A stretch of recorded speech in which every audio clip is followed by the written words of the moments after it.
네, 매주 목요일에는 조찬회동으로 여러분들 만나 뵙고 있습니다. 오늘도 여김없이 김준일 평론가 그리고 현근택 변호사 두 분 나오셨습니다. 어서 오십시오. 예, 네, 안녕하세요. 지난주 방송 어떠셨어요? 재밌었어요. 근데 네. 우리 집사람이 보고 네, 너 모니터. 진짜 먹지만 마라. 광고를 해야 되는데 한마디도 하고 먹기만 하냐. 익숙치 않아가지고. 네, 잘하시면 됩니다. 네. 자, 오늘도 조찬 바로 먹도록 하겠습니다. 네. 그런데 오늘 순서가 김치부터인 줄 알았더니 오늘은 차부터네요. 차부터 마셔야 돼? 차부터 마셔야 돼. 괜찮아, 차부터 마셔야 돼. 네. 자, 타임쿡에서 준비한 고흥 유자차를 여러분들께 소개하겠습니다. 향부터 다른 고흥 유자. 따뜻하게 마셔도 또 시원하게 마셔도 완벽한 맛입니다. 국산 유자의 기준. 고흥에서 재배한 유자로 만든 유자차입니다. 전국 생산량 40%를 차지하는 전남 고흥 유자를 통째로 넣어서 만든 유자차입니다. 타사와 타임쿡 유자차 한번 비교해 볼까요? 타사 유자차는 당침 유자 50%. 이게 무슨 얘기냐면 유자 25%, 설탕 25%. 그래서 그러니까 당을 첨가해서 하는 당첨 유자차 이런 느낌입니다. 그리고 거기에다 설탕을 또 추가해. 50%를. 그러니까 사실상 설탕이 75%다. 유자는 25%밖에 안 된다. 요게 타사 유자차고요. 타임쿡의 유자차는 어떻게 되느냐? 순수 유자가 50%. 예, 그리고 설탕이 50%. 5대 5다. 예, 그래서 사실상 순수 유자의 맛과 진한 향을 느끼실 수 있으십니다. 유자차의 포인트가 있어요. 첫 번째, 철저한 생산 관리 그리고 위생 검사로 안심하고 드실 수 있고요. 두 번째는 알맹이부터 껍질까지 통째로 사용하여서 진한 향과 맛이 일품입니다. 그리고 세 번째는 착즙하지 않고 유자를 통째로 넣어서 과육과 과채가 듬뿍 들어있어요. 너무 이게 그러니까 리얼하게 너무 리얼하다. 너무 잘하시는 것 같아. 훌륭해. 광고의 신이야. 예. 아. 자, 수령하신 후엔 바로 냉장 보관하시면 되겠습니다. 유자차는 상온으로 배송되어서 발효가 되면요. 생기는 가스가 있대요. 그래서 뚜껑을 열면 내용물이 새어나올 수 있어서 냉장고에 한 2-3시간 정도 보관하셨다가 드시면 더 좋겠다라는 말씀드립니다. 오, 고흥 유자차 1kg에 15,900원이고요. 2kg에 26,900원입니다. 무료로 보내드립니다. 자, 고흥 유자차 이벤트 기간이 이달 말일까지예요. 예. 그러니까 이달 말일 지나면 또 비싸질 수 있다라는 말씀을 좀 드립니다. 자, 킬로그램 상관없이 무조건 2개 이상 구매하시면 2,000원 추가 할인 있습니다. 강력 추천 드립니다. 주문은 네이버에서 타임쿡으로 검색하시거나 또는 6264-8819, 026264-8819로 전화 주시기 바랍니다. 알림 받기 하시면 즉시 사용하실 수 있는 1,000원 할인 쿠폰 있는 거 아시죠? 예. 어때요? 소리만 커서 말을 해. 아니 자기가 말하고 있는데 내가 어떻게 말을 해?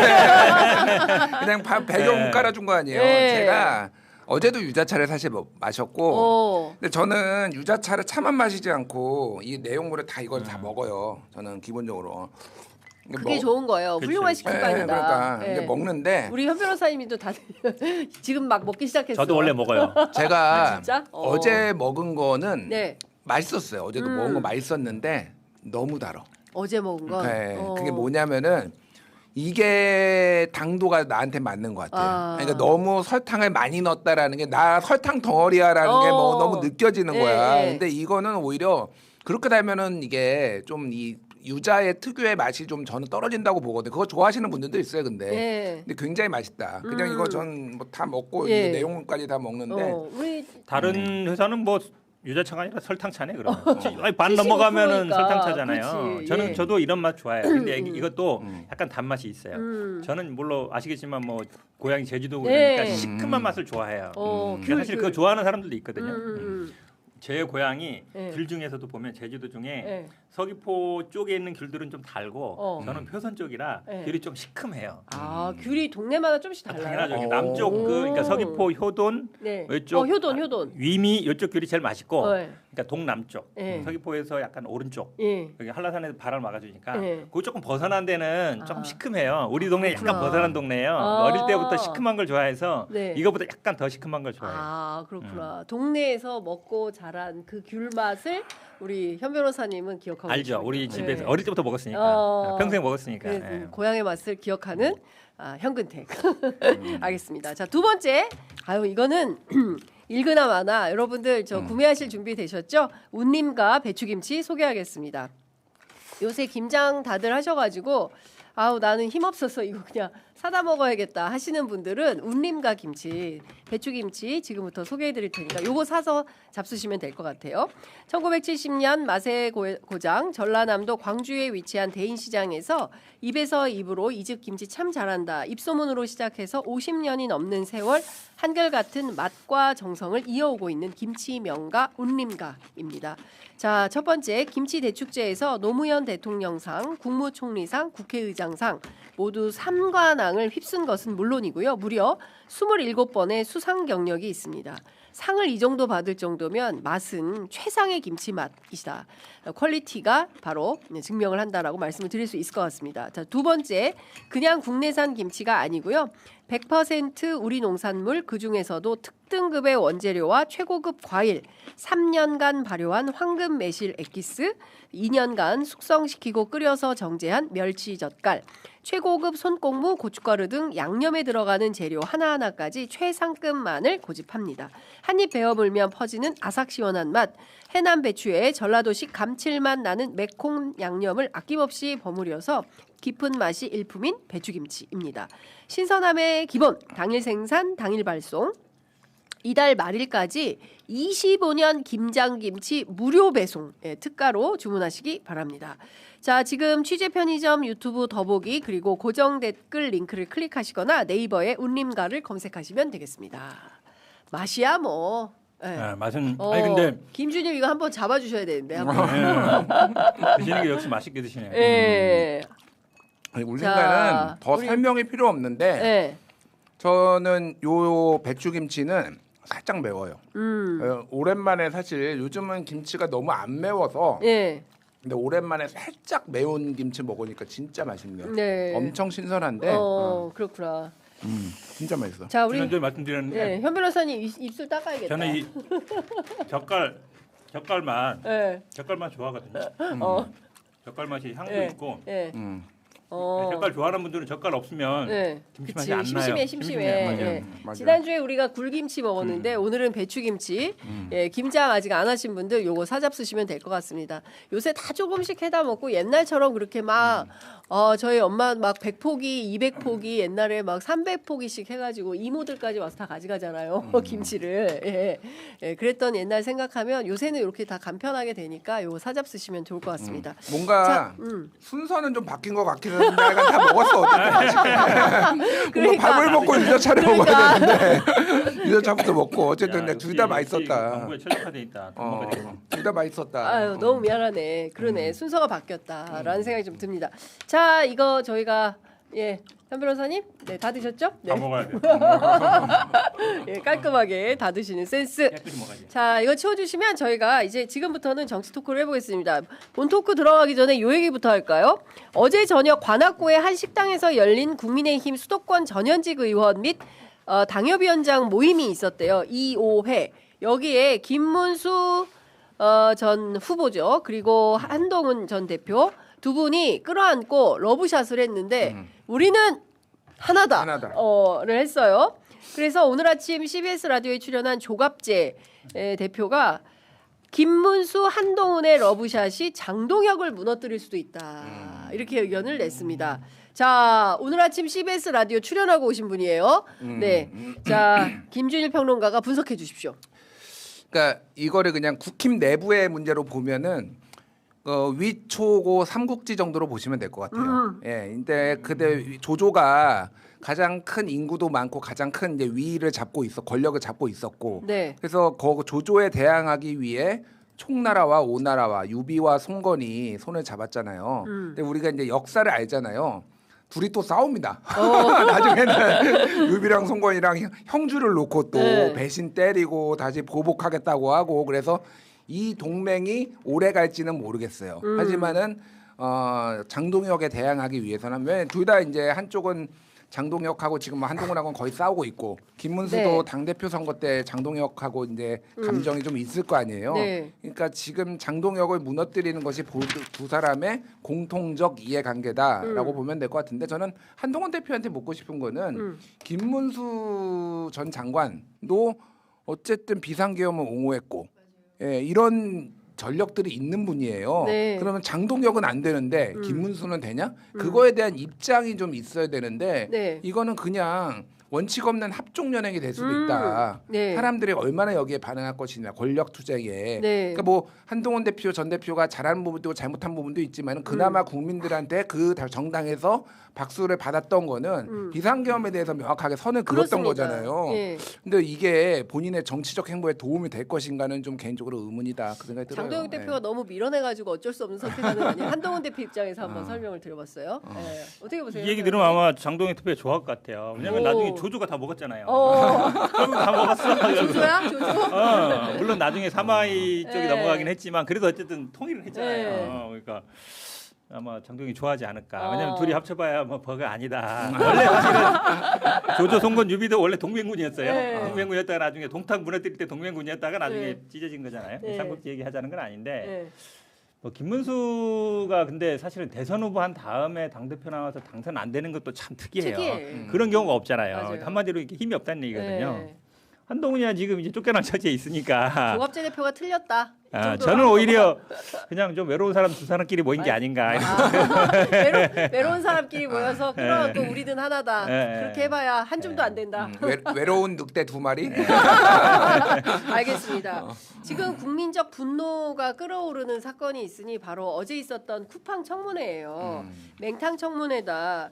심지어 이 해롤드 로저스 이 미국 사람이 와가지고 내가 아는 저 김범준 어디가 있냐라고 물어보니까 나 한국말 못해요.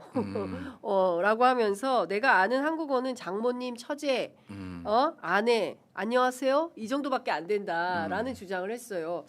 이거 저 국회 모독죄로 고발해야 되는 거 아니냐라는 얘기도 나옵니다. 제가 최 지난주에 와서 얘기했잖아요. 통역하다 끝날 거다. 그러니까 그 얘기했잖아요. 그 밖에서는 진짜. 한국말 잘하는데 안에 들어오면 한국말 못한다. 못해. 이분 아마 평소에는 한국말 좀 할 거예요. 그럴 것 같아요. 예. 예. 근데 이제 모르는 척하는 거죠. 왜냐면 통역하다 보면 시간 다 가고 그러니까. 통역을 해도 못 알아들었다 그러면 맞아요. 방법이 없어요. 사실은 그래서 제가 그랬잖아요. 이분들은 안 부르는 게 낫다. 오히려 면피를 줄 수 있다. 네. 그렇게 얘기했잖아요. 예. 사실 그렇게 돼버렸잖아요. 그러네요. 하나마나한 청문회 되고 그쪽 입장에서는 우리 지난번에 대표가 나가서 얘기했는데 또 부르냐 예. 이럴 수 있거든요. 예. 그래서 좀 약간 패착이다라고 보여요. 안 하니만 못한 청문회 되거든요. 그러니까.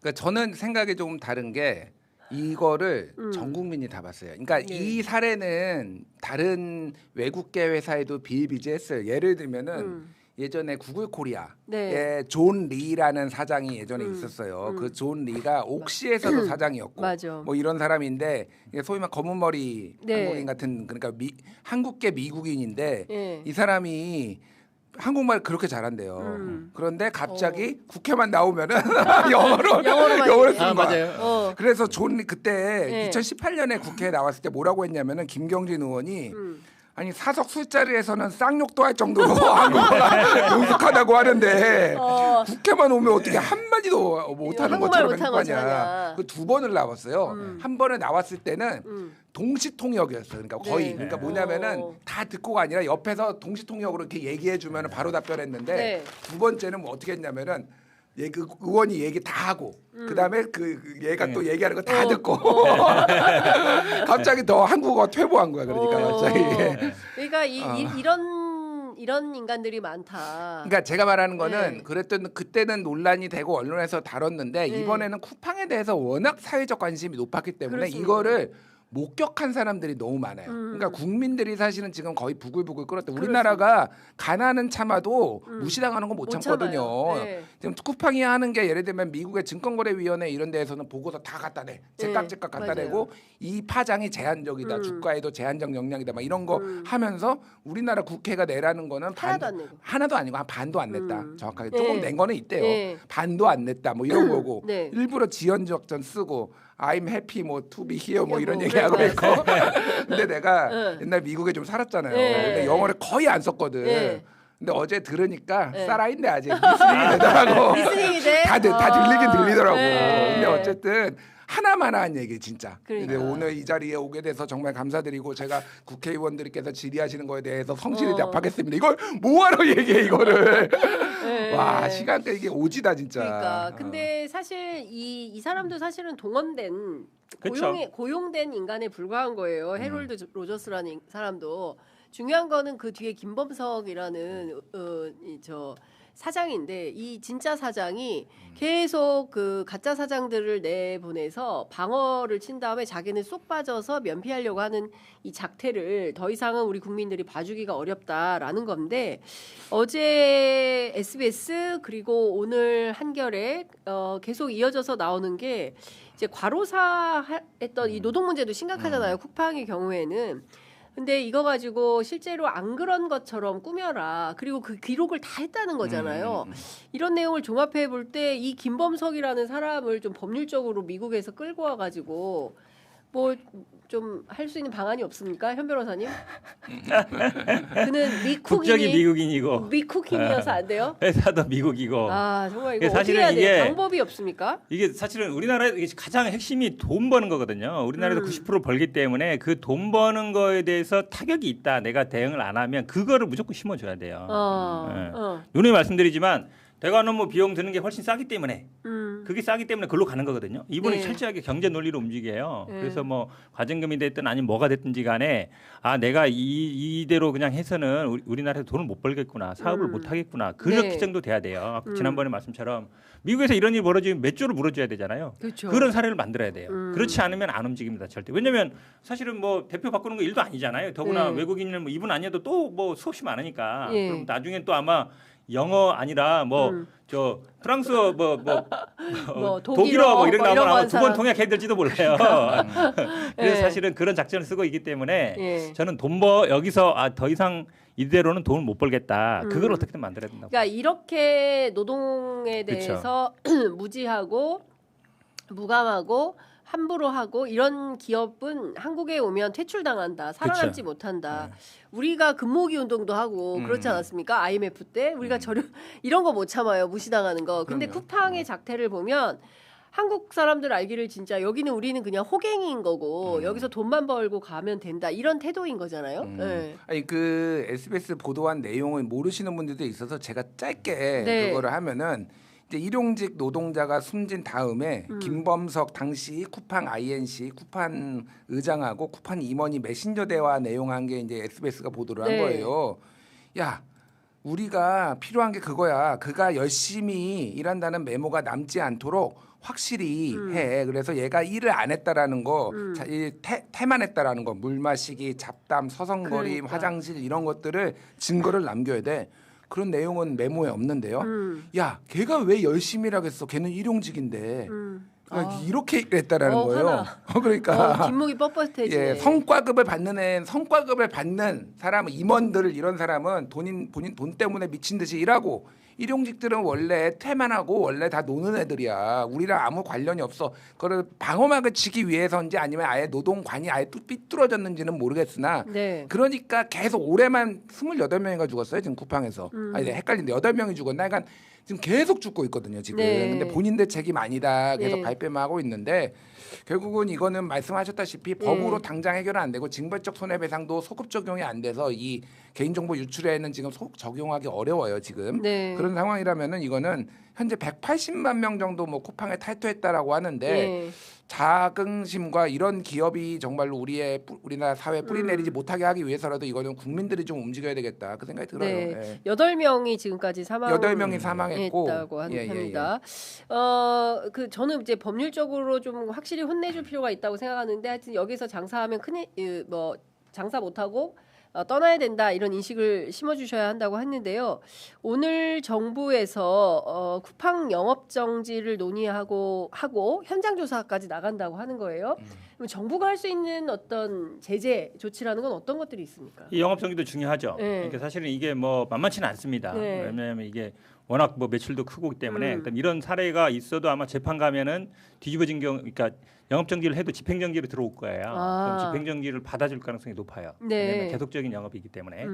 그럼에도 불구하고 저는 할 필요가 있다고 봅니다. 왜 그러냐면 이게 어느 정도 뭐 법적인 대응을 하더라도 수단을 줘야지 안 그러면 자각이 안 되거든요. 네. 본인들이 뭐 영업정지뿐만 아니라 지도할 수 있는 굉장히 많습니다. 정부는 아까 지금 노동 그분이 20대 후반이었잖아요. 20대 젊은 분이었거든요. 돌아가신 분도. 그러니까 이런 노동 상황 같은 것들은 노동부에서 또 관리할 수 있어요. 네. 노동부에서 실태조사도 할 수 있고 그렇게 하면 사실은 그 일을 하는데 영향을 받습니다. 예를 들어서 이게 새벽 배송도 노동 조건을 다 준수하면서 하기가 쉽지 않거든요. 네. 그리고 지도 감독을 나가야 돼요. 실제로 현장에서 그 노동 조건이라든지 아니면 근로기준법을 지켜지고 있는지 네. 그걸 감독을 해야 되죠. 그런 수단들은 충분히 있다고 봅니다. 세금도 마찬가지고 예. 여러 가지 수단들이 있습니다. 그러니까 과징금도 물리고 그렇죠. 그다음에 세금도 물리고 그다음에 노동 실태 조사도 노동 해야 돼요. 실태 조사도 하고 그렇죠.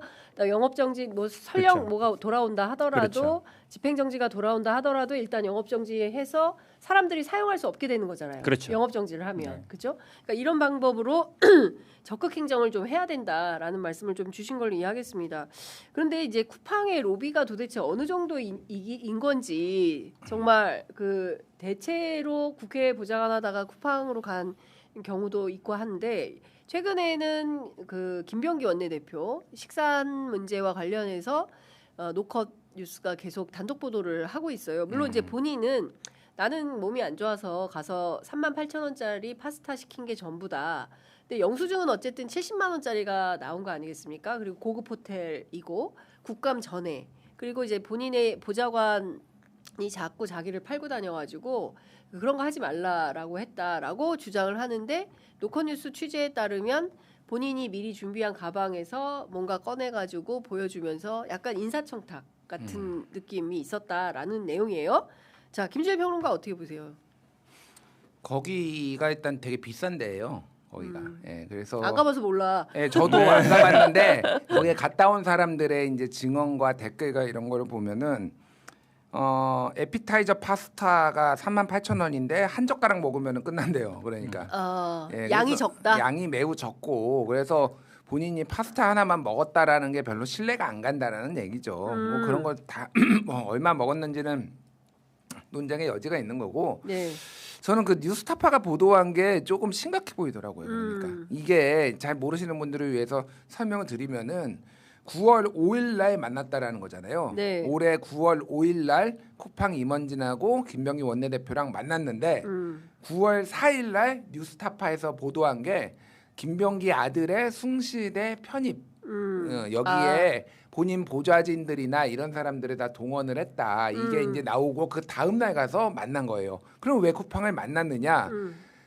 그 김병기 원내대표 의원의 보좌진들이 한꺼번에 대거 잘린 적이 있어요. 네. 예, 그게 무슨 별도의 텔레그램 방을 자기들끼리 만들어 가지고 네. 거기서 내용을 그러니까 얘기를 한 거를 김병기가 보고서 이거 뭐냐라고 하면서 잘랐다는 거기서 뭐 뒷담화가 있었는지는 제가 잘 모르겠어요. 예. 한꺼번에 잘렸는데 그 사람 중에 일부가 쿠팡에 대관 업무로 취업을 한 거예요. 네. 그러니까 그래서 김병기가 가가지고 이것이 본인이 이제 해명한 내용으로는 내 이름을 팔고 다녀서 그거를 경고하려고 했다라는 거잖아요. 근데 대한민국 집권 여당의 원내대표가 가가지고 네. 그 얘기를 하는 순간 어떻게 됐겠습니까? 잘라야 되네.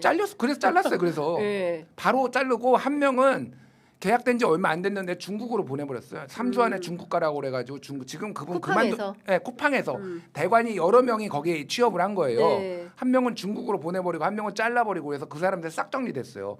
그래서 그 저기 누구죠?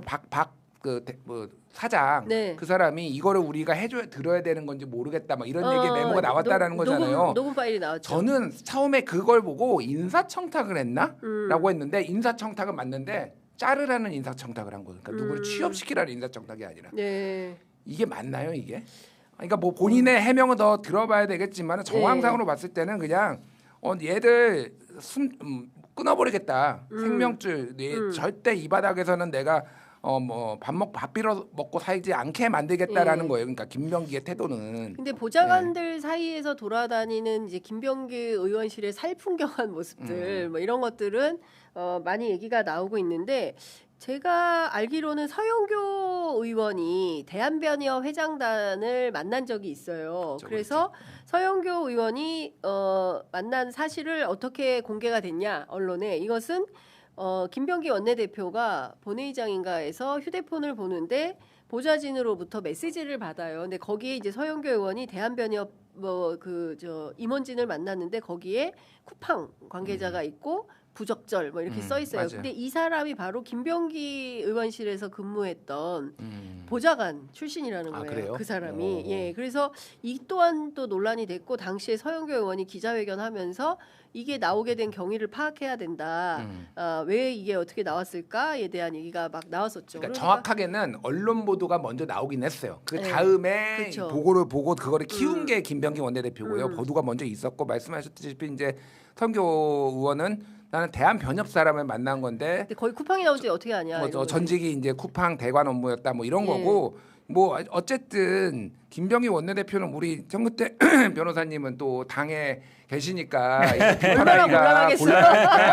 이런 형 그때 거는 변호사 너무 곤란하다. 이런 거는 내가 전공이야 그래. 원래 다 까니까 이거는 예. 되게 질이 안 좋아요 제가 보기에는. 예. 그러니까 이러면은 잡히는 거예요. 책 잡히는 거예요. 사실은 쿠팡한테 빚진 거나 마찬가지잖아요. 네. 이렇게 다 잘라주고 뭐 인사천사 다 들어주면은 네. 그럼 이게 영이 쓰겠습니까 사람들한테 이게. 근데 그러니까요. 한마디 하면 네. 물론 뭐 김병기 의원의 뭐 김병기 그 서영교 의원님은 워낙 당내에서 뜨거운 이슈라서 함부로 못 건드리 얘기 안 하는 건데 사실 그럼 김병기 이 보좌관들이 왜 그런 쿠팡에 갔느냐 결국 대관 업무 하러 간 거거든요. 그렇죠. 그런 분들이니까 민주당이나 예전에 뭐 청와대 대통령 출신들이 되게 많아요. 음. 대부분 민주당 분들이 많거든요. 네. 그럼 그게 과연 또 바르냐? 저는 사실 이번 기회에 물론 대관 업무 하긴 해야 되죠. 근데 네. 쿠팡이 유난히 또 많거든요. 그걸로 다 해결해 왔고 네. 사장도 뭐 그런 분이니까 네. 그래서 결국은 국회 경력을 해서 보좌관 하다가 그만두면 이제 쿠팡에 가서 대관 업무 하는 게 어떤 루트처럼 돼 있는데 네. 저는 이번 기회에 이런 분들이 어떤 분들이 쭉 한번 다 밝히고 뭐 정리할 게 있으면 정리하는 게 맞다. 물론 그 아마 또 그렇게 할 뭐 기업의 자유니까 그럴 수는 네. 있겠지만 이게 사실은 수면으로 드러난 거거든요. 맞아요. 그동안에 수면 밑에 있던 게 예.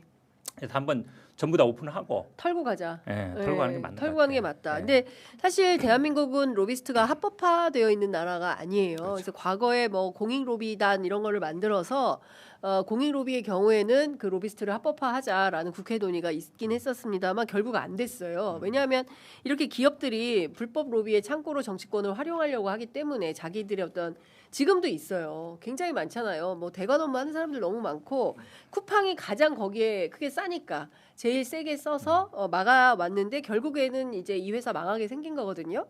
그러니까 좀 이 기회에 한번 털고 가야 된다라는 말씀을 좀 주셨습니다.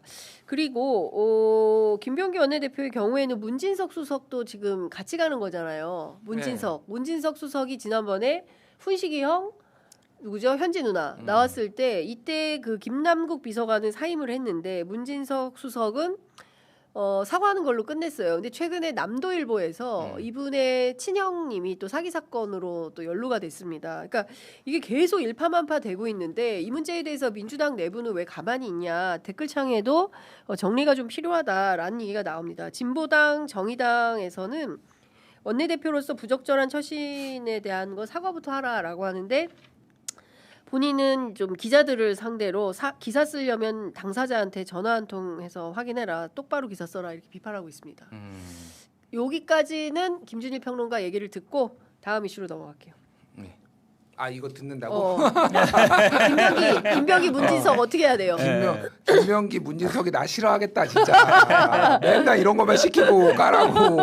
저 지난번에 얘기했지만은 네. 책임 정치를 해야 된다. 네. 제가 이분들이 뭐 영원히 정치권에 발을 들이지 말아야 된다. 막 이런 게 아니에요. 네. 근데 사고를 쳤으면은 잠시 뒤에 물러났다가 다시 뭐 원래 뭐 복귀하거나 다른 자리로 복귀하고 이런 게 책임 정치 아닌가요?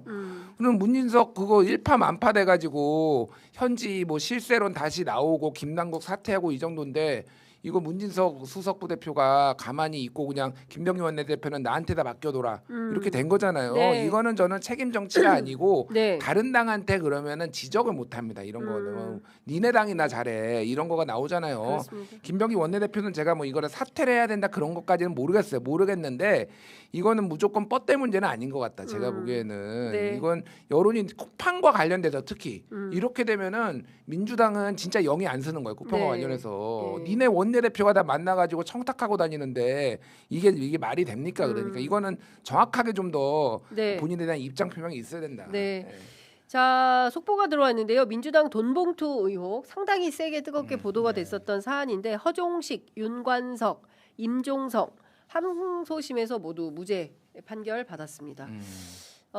그 가운데 또 임종석 의원은 또 이제 통일교가 걸려 있어요. 그쵸. 예, 그래가지고 이 통일교와 관련해서 이제 특검해야 된다, 뭐 이런 등등의 요구가 있는데 여러분들 만나보신 통일교에 대해서 좀 어떻습니까? 아니 저는 정치하면서 통일교 만나본 적은 없는데 네. 이제 대학교 처음 들어갔을 때는 제가 시골 출신이다 보니까 네. 거기 가면 이제 뭐 학비도 대준다, 유학도 보내준다, 뭐 이렇게 오. 되게 꼬시거든요. 아, 그래요? 그런 분들은 그게 사실은 혹할만해요. 음. 왜냐면 뭐 기숙사 살다가 나가면 이제 갈 데 없잖아요. 네. 그 자취방에 몇 년 살고 이러는데 시골에서 온 분들은 네. 그 이후로 본 적은 없는데 네. 사실은 임종성 의원님이 다른 걸로도 이제 재판 받고 보석 중이거든요. 예, 보석 중인데 또 이분이 이제 직능이라든지 이런 걸 많이 해왔어요. 해외 동포 관련 일은 우리 당에서 오랫동안 해온 분들이라 네. 통일교와 뭐 민주당, 국민의힘 뭐 가리지 않고 뭐 선거 때는 아마 다 뭐 줄을 대고 했을 것 같아요. 또 선거에 나오시는 분들은 대부분 아마 이게 사실은 뭐 불교나 뭐 천주교 이런 데는 약간 뭉뚱그려진 편인데 사람 많은 것 같지만 네. 집적된 데가 아니잖아요. 이게 소수의 쉽게 얘기하면 단일화된 집적된 네. 그런 분들이 이제 뭐가 영향력이 있거든요, 실제로. 예. 오더대로 움직이니까. 예. 그런 데서 아마 되게 막 유혹을 많이 느끼는 것 같아요. 그러니까요. 자, 그리고 이 얘기 좀 해보겠습니다. 권성동 의원이 정치자금법 위반 혐의로 징역 4년 구형 받았어요. 물론 선고는 어떻게 나올까? 이거보다는 높진 않을 것 같은. 높을 수도 있을까요? 선고 그 정치자금 그러니까 뇌물은 아니잖아요. 네. 뇌물이 1억이면 뭐 한 10년 정도 때리는데 이게 정치자금이기 때문에 정치자금이 우리 아마 이 대법원에서 양형 기준이라는 게 있습니다. 네. 보통 거기서 가거든요. 거기서 위아래로 움직이는데 1억에서 5억까지가 권고형이 1년에서 4년이에요. 그러면 아마 대략 1년에서 2년 정도 1억 정도니까 1년에서 2년 정도가 나온다 치면 네. 구형은 뭐 2배 정도 하니까 2년에서 4년 정도 구형하는 게 맞거든요. 네. 그러면 2배 정도 4년 정도 구형한 거면 그러니까 약간 기준으로 봤을 때는 뭐 좀 세게 한 편이라고 편이다. 보여요. 예. 그래서 예. 아마 1, 2년 정도 선고형이 나오지 않을까 예. 이렇게 보여요. 근데 지금 그러면 집행유예 가능성이 있는 거죠. 그렇긴 한데 집행유예는 안 시켜줄 거예요. 왜냐하면 이게 어쨌든 대선 과정에 그리고 1억이라는 돈이 사실은 정치자금으로 돼 있지만 지금 여기 보면 5천만 원은 뭐 따로 뭐 묶여 있어 네. 써 있다 그러잖아요. 네. 이렇게 선거에 쓰일 목적이 있는 걸로 보기 때문에 네. 대선 과정에 주고받은 돈에 대해서 집행유예 해주기 쉽지 않죠. 어. 원래는 이제 3년 이하 선고할 때는 집행유예는 할 수는 있어요. 네. 그렇긴 한데 뭐 본인 또 인정을 안 하고 있고 집행유예 할 때는 형도 중요하지만 네. 소위 얘기하면 반성하고 있느냐 그게 제일 중요한 거는 혐의를 인정하냐 안 하거든요. 이분 부인하고 있잖아요. 네. 부인하는데 집행유예는 안 해준다. 예, 안 해준다. 예. 어떻게 보세요?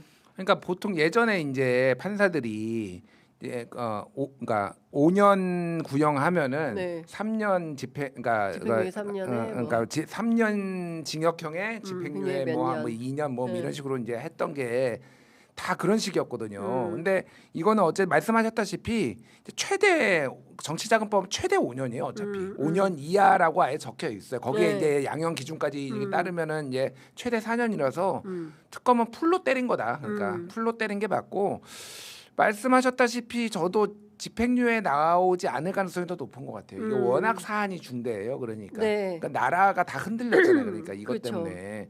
그리고 사실 아직 못 밝혀낸 부분도 있어요. 이게 처음에 2022년 1월 4일 날 그날 윤영호 처음 만났을 때 세계일보 부회장이랑 뭐 몇몇 시간 같이 있을 때 그때 받은 1억 원만 있는 거지.